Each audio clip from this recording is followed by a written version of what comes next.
அஸ்ஸலாமு அலைக்கும் வரஹ்மத்துல்லாஹி வபரகாத்.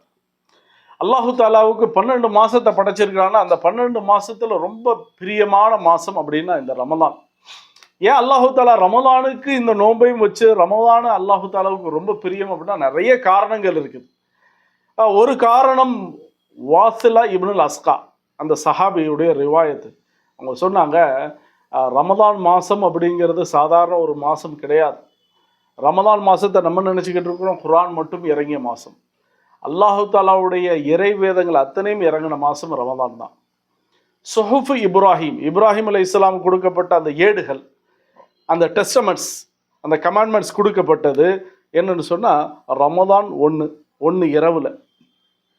தௌராத் இறங்கினது ரமலான் 7. இஞ்சில் இறங்கினது ரமலான் 14. ஜபூர் இறங்கினது ரமலான் 19. குர்ஆன் இறங்கினது ரமலான் 25. இதில் சின்ன சின்ன கருத்து வேறுபாடுகள் இருக்கலாம். சில இடத்துல 27 வருது. அதனால தான் என்னென்னு சொன்னால் மக்கள்கள் 27ஆம் கிழமை அப்படின்னு அதுக்குன்னு ஒரு முக்கியத்துவம் கொடுக்குறாங்க.